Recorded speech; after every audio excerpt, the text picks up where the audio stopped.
안녕하십니까. 저는 연세의대 박진영입니다. 오늘 중환자에서의 연화장애에 대한 강의를 맡게 되었습니다. 그럼 시작하겠습니다. 오늘 말씀드릴 내용은 연화장애의 임상적 중요성, 연화장애의 역학, 원인, 그리고 평가와 치료입니다. 시간적 제한이 있어서 치료에 대해서는 조금 간단히 말씀드리게 되는 점을 양해 부탁드리겠습니다. 연화장애의 임상적 중요성입니다. 연하라고 하는 말은 삼킬 연의 아래 하자를 씁니다. 그래서 삼켜서 아래로 내려가는 과정을 말하는데요. 결국 음식물이 입술에서부터 위까지 이동하는 물리적인 과정을 일컫습니다. 그런데 연화에 장애가 생긴다라고 하면 이 과정에서 기능적인 이상이 발생해서 정상적인 연화 과정이 어렵다는 것이거든요. 근데 하지만 삼킴 장애를 연화 장애랑 동의어로 사용되는 경우가 있는데 사실상 동의어는 아닙니다. 삼킴은 꿀꺽하는 과정이라서 연화 과정의 일부에 해당이 되겠습니다. 연화 장애는 구강기, 인두기, 식도기 세 가지의 단계로 보통 이제 나눠서 얘기를 하게 되겠고요. 연화장애가 발생하면 식사 시간이 지연되거나 삼킴 시에 불편감이 생기고 식사 중 근피로가 발생할 수 있으며 제일 중요한 것은 이제 기도 흡인이 생겨서 흡인성 폐렴 같은 것들이 생길 수가 있다는 것입니다. 그래서 신체적으로는 영양 상태가 저하되고 영양 상태 저하로 인해서 체중이 빠진다든지 탈수, 전신 쇠약으로 이어질 수 있고 흡인성 폐렴으로 인해서 문제가 발생하며 정신적으로는 잘 못 드시니까 우울하고 불안하세요. 그리고 사회적으로는 친구들이랑 같이 밖에서 나가서 밥 먹고 이런 걸 잘 못 하시게 되니까 사회적인 활동이 제한이 됩니다. 연화장애 역학에 대해서 보시겠습니다. 1950년대 초에 기관삽관을 동반한 전신 마취 후에 기도 흡인의 위험성이 최초로 보고되었습니다. 그리고 1990년대 들어서 장기간 기관삽관을 했더니 발관 후에 연화장애와 관련이 있더라라는 것이 밝혀지기 시작했습니다. 중증질환에서 연화장애 유병률은 3에서 62%로 굉장히 다양하게 보고되어 있고 기관절개술을 시행받은 환자의 연화장애 유병률도 11%에서 93%로 다양한 보고가 되어 있습니다. 자, 여기서 이제 발관 후 연화장애, 포스트 익스투베이션 디스파지아입니다. 이거는 84%까지 보고가 되어 있습니다. 굉장히 높다는 거죠. 좀 다양하긴 한데요, 보고가. 이제 중환자실에서 퇴실 이후에도 연화장애 증상이 확인이 되고, 이렇게 되면은 이제 재삽관율이 증가하거나 중환자실 재입실률 증가, 혹은 사망률 증가까지 이어질 수가 있겠습니다. 이렇게 되면 환자분들은 자택 퇴원율이 줄고 다른 기관으로 전원을 하게 되거나 하는 일이 발생하기 때문에 의료비 지출이 굉장히 높아지겠습니다. 다음은 연화장애 원인입니다. 중환자에서 연화장애의 위험 요인으로 작용할 수 있는 것들은 이와 같은데요. 하나씩 보겠습니다. 연화장애 과거력, 장기간 기괴환기, 반복적 기관삽관, 기관절개술, 경식도 침초음파, 두경부 식도의 종양과 이에 대한 수술, 방사선 치료, 뇌질환, 신경근육질환, 중증질환 다발신경병증, 중증질환 근병증이 있을 때도, 그리고 선망이나 과도한 진정, 치매와 같은 정신질환이 있을 경우, 그리고 근위약, 여기서의 근위약은 비사용성 근위약을 말씀드립니다. 그리고 장기간의 앙와이 자세, 수파인 포지션을 하고 있는 것 자체도 위험 요인으로 작용하고 위식도 역류도 위험 요인이 되겠습니다. 그래서 원인과 메커니즘을 살펴보면요. 이 5가지로 나눠서 앞으로 살펴볼 건데요. 구조적 손상과 신경근 약화, 장기간의 심상 안정, 구인두 및 후두의 감각 이상, 호흡근의 약화와 호흡 연화의 비동기화를 살펴보겠습니다. 먼저 구조적 손상입니다. 기관 내관인데요. 인투베이션 튜브입니다. 해부학적 구조에 대해서 직접 손상을 입히게 되는데 혀, 구강, 성대, 후두개, 피열 연골 등이 손상될 수 있습니다. 그리고 기관 내관의 직경이 클수록 발관 후 흡인 위험이 증가하는 것으로 알려져 있고요. 점막 손상이 되면 기도 보호 능력이 떨어지고 성대 손상이나 유착이 발생하면 기도 흡인이나 음성 변화가 발생하게 됩니다. 입술 치아의 손상은 구강기 저작 기능을 약화시키고요. 교합 방지 장치가 위치가 잘못된 경우에는 혀의 부종이 발생할 수가 있습니다. 또한 기관 내관의 커프에 의해서 되돌이 후두 신경이 압박되게 되면 성대마비나 마비성 운동장애로 이어질 수가 있겠고요. 드물게 피열 연골의 탈구나 아탈구가 발생할 수 있다고 보고는 되어 있지만 이거 굉장히 드문 일입니다. 다음은 기관절개관입니다. 트라키오스토미 튜브도 문제를 일으키는데요. 일단 이 기관절개로 인해서 기도 내 감각이 떨어지게 됩니다. 그래서 삼킴 반사가 지연되게 되고요. 성대 및 후두 근육의 사용 감소로 인해서 삼킴 기능이 저하됩니다. 기도는 원래 이제 양압을 유지하면서 이물질이 들어오면은 그걸 배출하게 하기 위한 준비를 하고 있거든요, 원래는. 근데 기관 절개관이 들어가면서 압력이 떨어지면 흡인 위험이 증가하게 됩니다.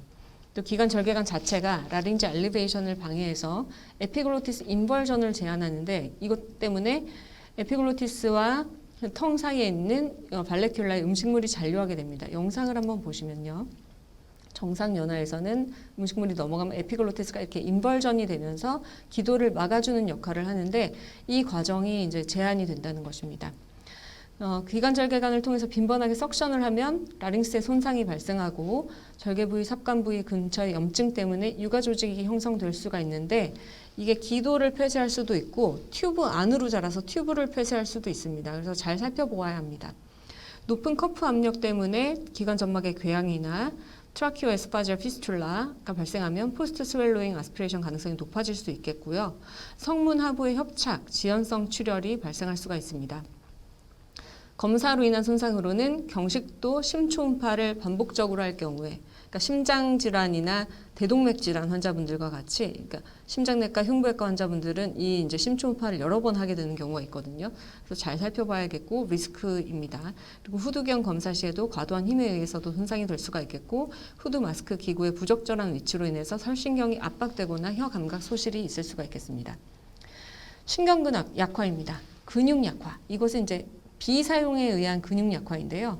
장기간 기관 내 삽관을 가지고 있거나 기계 환기를 하게 되면서 근육이 좀 약화될 수가 있겠고 근위원제를 포함한 다제요법이 삼킴 횟수를 감소하는 데 영향을 줄 수가 있습니다. 이렇게 되면 혀, 인두, 후두 근육의 비사용성 위축이 발생하고 또 기계 환기 통해서 호흡근의 사용이 감소하면서 연화장애의 리스크로 작용할 수가 있겠습니다. 중증질환 다발신경병증인데요. 그리고 다발근병증입니다. 이 경우에는 혀 움직임이 저하되고 설골 상하 근육이 약화돼서 라린지 엘리베이션이 저하됩니다. 또한 호흡근이 약화되고 성문의 조절 능력이 저하되면서 기침 강도가 약화되거나 이물질 제거 기능이 떨어지는 영향을 줄 수가 있겠습니다. 장기간 침상 안정을 하게 되면 이 수파인 포지션을 유지하는 것만으로도 위식도 역류 발생 가능성이 증가하고 흡인 위험이 증가합니다. 근데 여기다가 NG 튜브나 OG 튜브와 같은 경장 영양을 할 때에는 상하부 식도의 괄약근 압력이 떨어지면서 이 이제 위식도 역류 가능성, 흡인 가능성이 더욱 증가하게 되겠고요. 여기는 제가 적어놓지 않았는데 수파인 포지션을 오랫동안 유지하면 혀가 뒤쪽으로 중력의 방향에 의해서 목 쪽으로 향하게 됩니다. 그래서 혀의 앞뒤 길이가 떨어지는 바람에 혀를 입 밖으로 내미는 힘이 떨어지게 됩니다. 그러니까 결국은 혀의 움직임이 떨어지고 음식물을 프리퍼레이션 하거나 준비해서 뒤로 이제 트랜스포트하는 능력이 떨어지게 되거든요. 그래서 원하지 않았던 타이밍에 음식물이 넘어가게 되면서 아스피레이션 된다든지 이런 문제들이 발생할 수가 있습니다. 또한 구인두 및 후두의 감각 기능 이상인데요. 원래 이제 정상 연화에서는 정교한 감각 피드백이 필요합니다. 그래서 후두의 다양한 감각 수용체들이 있는데 이 중에서 이제 미래가 후두계에도 있습니다.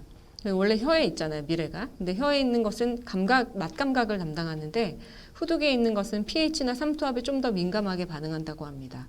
그리고 식도의 확장이나 인두벽에 촉각 압력 자극이 있으면 상부 식도 괄약근을 강화시키는 반사를 활성화시키고 성문 폐쇄 반사를 유도하고 하게 되는데 이런 것들이 위 내용의 기도 역류를 방지하는 데 작용합니다. 그러니까 결국은 감각 자극이 중요하다는 얘기거든요. 근데 중환자실에서 감각이 저하되는 여러 가지 원인이 있습니다.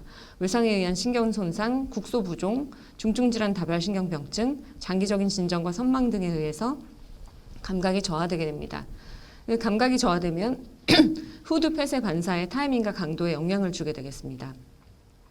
다음은 호흡근의 약화입니다. 구강, 인두, 후두의 구조물들은 호흡, 발성, 저작, 연화를 담당하는데 이 각각은 정밀한 시간 조정이 굉장히 필수적입니다.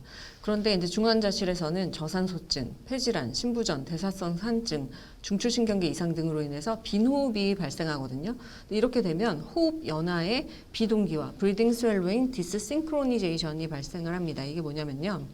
정상 연화를 할 때는 우리가 저작을 하거나 삼킬 때 그래서 스웰링 앰니아가 피지올로직하게 발생해서 흡인되는 걸 막게 되는데 호흡이 이렇게 가쁘게 되면은 인스피레이션 타임에 삼키게 되는 겁니다. 그렇게 되면 기도가 열린 상태에서 삼키니까 흡인 위험성이 증가한다는 얘기입니다. 다음은 연화장애 평가입니다. 연화장애 평가를 위해서는 우선 병력 및 위험 요인을 확인해야겠고요. 앞서서 말씀드린 바 있고요. 연화장애 증상을 알아야 되는데 일단 기도 흡인은 흡인 후에 기침, 목소리 변화 등이 발생하는 것이 이제 대부분의 증상인데 흡인 후에 기침을 하면 기침했으니까 이물질 뱉어내고 다 잘 됐다. 그러면 이제 뱉어내기만 하면 되지. 기침했으니까 오케이. 이게 아닙니다. 이펙티브 커프를 해야 됩니다. 기도 후에 분비물이나 이물질을 효과적으로 제거할 수 있어야 되는데 이러기 위해서는 피크 커프 플로우가 160리터 퍼 미닛 정도는 돼야 된다는 거거든요. 근데 이 수치는 신경근육 질환자들을 대상으로 나온 이제 수치이기 때문에 모든 환자한테 동일하게 적용하기는 좀 어려울 수 있지만 이런 지표를 기준으로 저희가 치료의 기준점을 잡을 수가 있겠습니다. 근데 더 위험한 건 이제 무증상 흡인입니다. 사일런트 아스피레이션. 발관 후에 연화장애 환자에서 36%에서나 이 사일런트 아스피레이션이 관찰됐다는 겁니다. 그러니까 삼켰는데 물 드셔보세요 했는데 기침 안 해요. 괜찮네? 이러면 안 된다는 겁니다. 그래서 이런 무증상 흡인을 좀 발견하는 걸 잘 발견하기 위해서는 산소 포화도를 확인한다든지 하는 방법을 쓸 수 있지만 결국은 확진 검사를 해야 합니다. 다음은 삼킴 후의 이물감, 잔류감, 연화곤란 등인데요. 구강에서는 치아와 구강 내벽 사이에 혀뿌리 부위에 이물감이 생길 수가 있겠고 이물질이 많이 남을 수가 있습니다. 인두에서는 후두계곡, 이상화, 상부식도 괄약근의 상부 공간에 이물질이 남을 수가 있겠고요.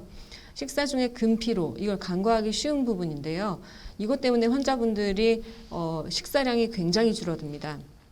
저작 중에 앞서 말씀드린 것과 같이 생리적으로 얕은 호흡을 한다든지 아니면 일시적으로 무호흡을 유지하거나 합니다. 그리고 또 삼킬 때에는 스웰로잉 apnea가 발생하는데 숨을 중간중간에 계속 참아야 되는데 환자는 숨이 계속 가쁜 상태이기 때문에 못 참게 되고 숨을 자꾸 참아가면서 식사를 하다 보면은 힘든 거예요. 근데 환자분들은 상지의 근력도 많이 약해져 있기 때문에 혼자서 식사를 못 하시는 분들도 있습니다. 그럼 보호자분이 숟가락 떠서 이렇게 넣어드려야 되는데 팔 떨어지겠어 빨리 받아 먹어 이렇게 말씀을 하신단 말이죠.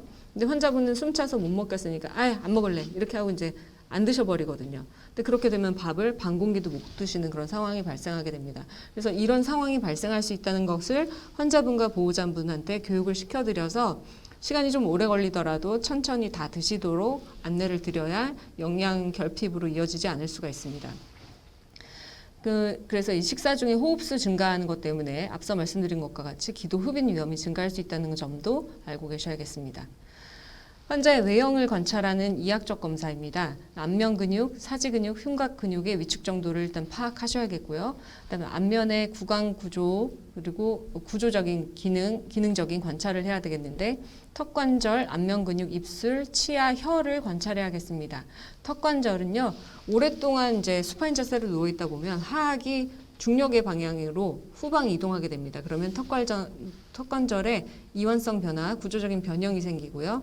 안정성이 떨어지게 됩니다. 그래서 치아 교합에 이상이 발생할 수 있는데 이 경우에 틀니를 쓰시던 분이 틀니가 안 맞게 되는 경우가 생길 수가 있으니 틀니를 가지고 계신 분들은 잘 착용하시도록 교육을 해드려야 되고요.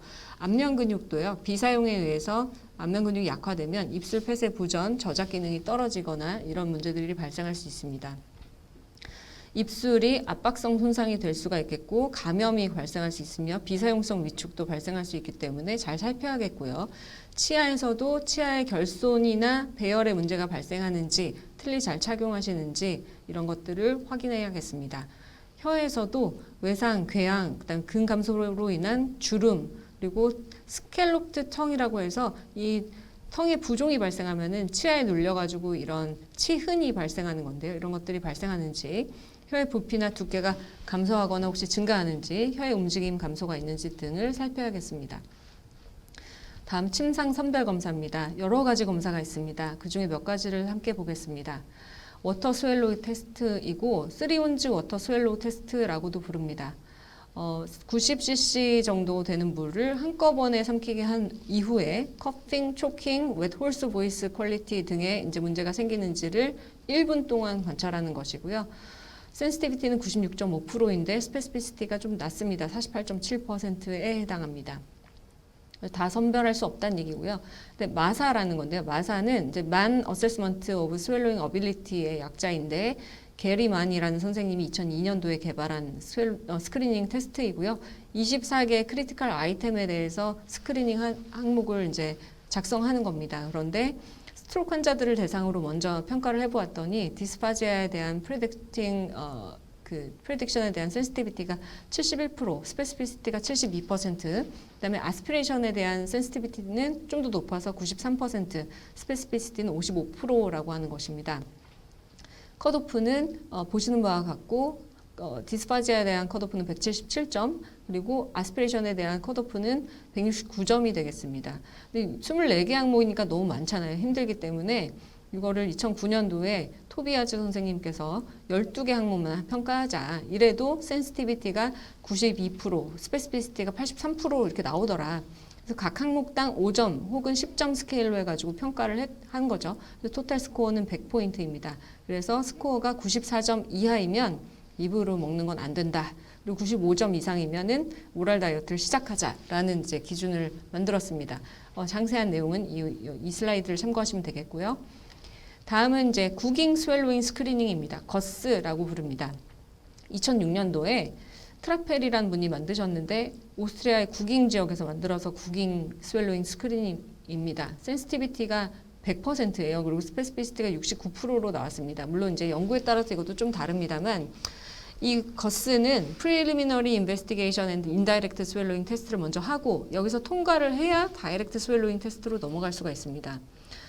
그래서 셀리바 그 Preliminary Investigation과 Indirect Swallowing 테스트를 보시면 비질런스, 알러트네스가 15분간 유지가 돼야 1점 받을 수 있고요. 그다음 커핑이 일단 있어야 돼요. 커핑이 없으면 빵점입니다. 그리고 셀리바리 스웰로우를 테스트할 때 스웰로잉이 석세스풀 했느냐 1점, 드룰링이 있었느냐면 0점이고요. 보이스 체인지가 있느냐 그러면 또 0점입니다. 그래서 이 첫 번째 검사에서 5점 만점을 받아야 이 다이렉트 스웰로우 테스트로 넘어가는 거고요. 다이렉트 스웰로우 테스트는 세미 솔리드, 리퀴드, 솔리드를 순서대로 테스트하는데 디글루티션, 커프, 드룰링, 보이스 체인지를 보게 되고 여기서 이제 점수를 내 가지고 20점 만점으로 평가를 합니다. 그래서 20점, 19점 이하, 14점 이하, 9점 이하에 따라서 레코멘데이션이 달라지겠습니다. 근데 이제 거스도 좀 복잡하니까 이거를 RCU에서 이렇게까지 복잡하게 할 수 없다. 그래서 2002년도에 이 트롤이라는 분이 거스 RCU를 만들어 주셨어요. 그래서 센시티비티와 스페시피시티는 보시는 바와 같은데 피스와도 높은 상관관계를 보이고 평가자 간의 신뢰도도 우수하더라. 근데 라스 항목을 도입했고 스트리더 평가 항목을 추가했고요.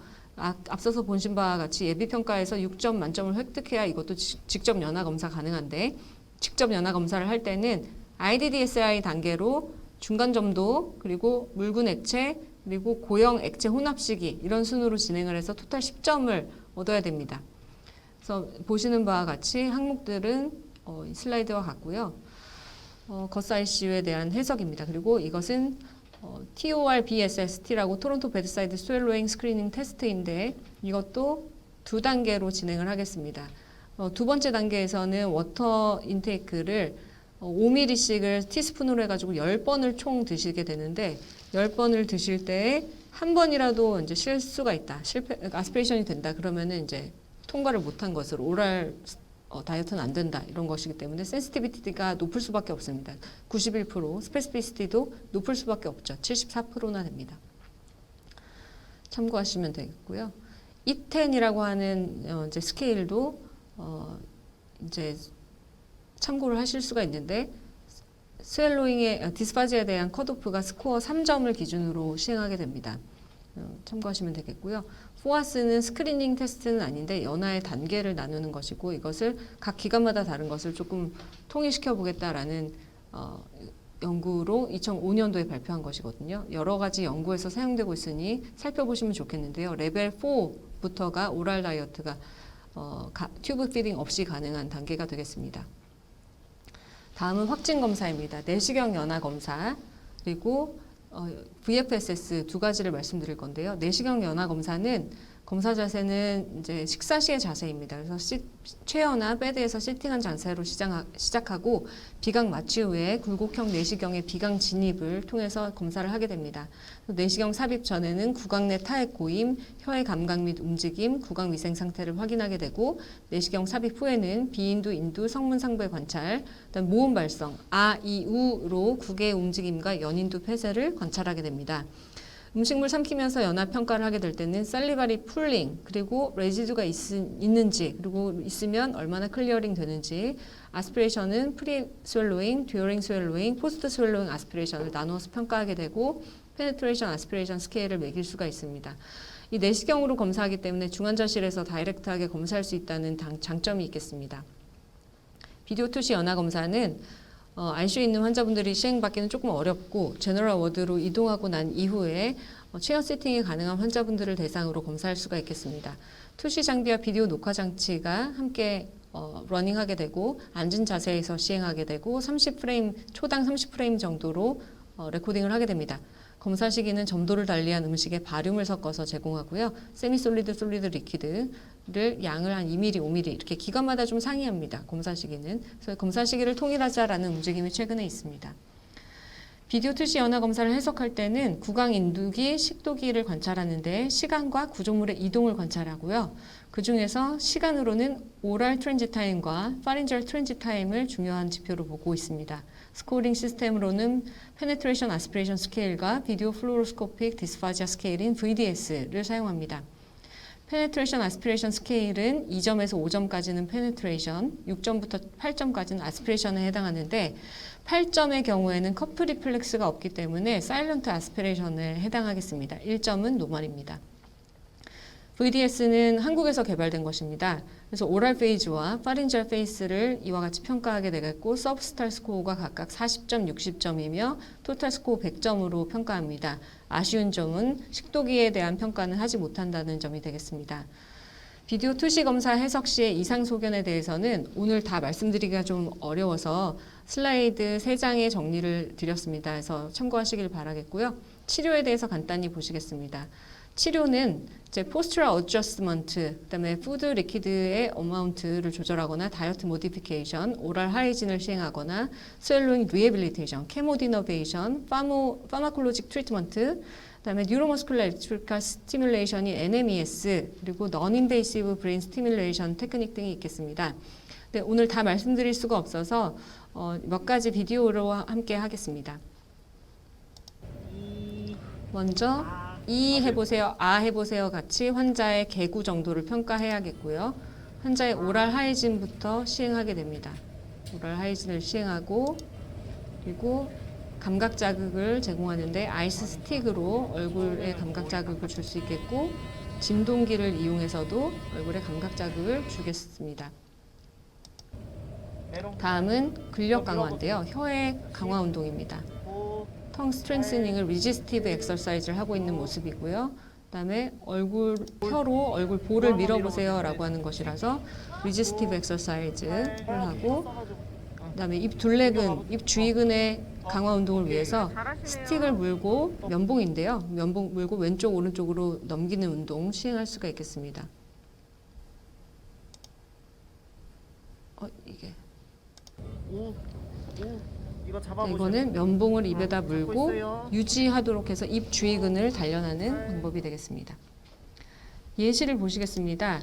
포스트 ICU 3일째인 환자분이고요. VFSS로 내려오셨어요. 그 트라케아 아스피레이션이 보였는데 리퀴드가 아스피레이션 돼서 파스 7점에 해당하는 환자분이셨습니다. 근데 이분한테 턱 당기기를 알려드렸거든요. 턱 당기기. 의자에 바로 앉거나 턱 바로 당기기는 섭니다. 턱을 두 턱을 만들듯이 당겨서 당기는 운동이자 아니면 그 매뉴버가 되겠는데 이 상태에서 삼키게 하면 한번 보시겠습니다. 턱을 당기면 트라케알 오스가 좁아집니다. 그래서 아스피레이션을 줄일 수가 있거든요. 이 환자분 교육 받자마자 10초 뒤에 다시 검사하는 거거든요. 아스피레이션이 없었습니다. 그래서 굉장히 효과적으로 교육을 할 수 있겠고요. 자, 이 케이스는 성문 상부 삼킴법과 초성문 상부 삼킴법이 도움이 될 만한 케이스인데요. 삼키고 나서 이 보컬 코드에 계속 음식물이 남아 있는 것을 보실 수가 있습니다. 이걸 기침을 통해서 뱉어내는 거거든요. 한번 보시겠습니다. 숨은 상부 삼킴법. 먼저 숨을 깊게 들이마시고 숨을 참습니다. 숨을 멈춘 상태에서 음식물을 입에 넣습니다. 계속 숨을 멈춘 상태에서 음식물을 삼킵니다. 삼킨 즉시 기침을 합니다. 다시 한번 기침을 합니다. 네, 편하게 이게 성문 상부 삼킴법이고 이제 성문에 남아 있는 이물질을 제거하는 방법입니다. 이제 초성문 상부 삼킴법은 발음이 좀 어려워요. 이게 숨을 멈춘 상태에서 조금 더 이 포트풀 스웰로잉을 하는 거거든요. 아까랑 동일한데 멈춘 상태에서 복부에 힘을 주고 평소보다 힘 주어서 삼키게 되는 것입니다. 그리고 나서 기침 2번 하는 것이고요. 즉시 기침을 합니다. 다시 한번 기침을 합니다. 네. 편하게. 다음 이제 예시 한 가지만 더 보겠습니다. 포스트 ICU 10일째 환자분입니다. 그리고 포스트 ICU 17일째 환자분이고 이 사이에 엑서사이즈를 저희가 시행했어요. 연화장애 재활치료를 시행했는데 오랄 페이즈가 왼쪽은 아직도 입안에 있으시죠? 오른쪽은 벌써 삼키셨습니다. 오랄 페이즈 단축이 일어났는데 이 환자분한테 뭘 해드렸냐? 센서리 스티뮬레이션, 오랄 캐비티와 터멀 스티뮬레이션 제공하고 저어 모빌리제이션, 멀티플 스웰로잉, 춘턱, 샤케어 엑서사이즈, 뉴로머스큘러 엘렉트리컬 스티뮬레이션을 시행했습니다. 이 같은 환자이고요. 리퀴드 아스피레이션도 보겠습니다.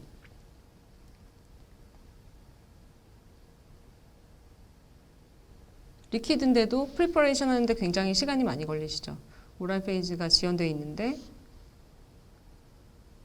삼키고 나서 기침을 합니다. 앞쪽으로 좀 내려갔고요. 그래서 파스 7점에 해당하시겠고 이분이 이제 치료를 받고 난 뒤입니다. 아까 보신 것과 같은 치료를 시행했는데 아스피레이션 없이 파스 2점 정도의 페네트레이션으로 이제 호전된 케이스입니다. 오늘 말씀드린 내용을 정리하면 중환자에서 연화장애는 흔하게 발생하고 연화장애 위험인자와 원인에 대한 이해가 필요하다는 것입니다. 또 연화장애에서 침상 선별 검사를 활용하는 것이 중요하겠고 확진 검사는 필요하면 반드시 시행해야 한다. 그리고 이를 통해서 치료 계획을 수립하고 연화장애 재활 치료를 잘 시행해서 환자분들의 삶의 질을 높여야 한다는 것입니다.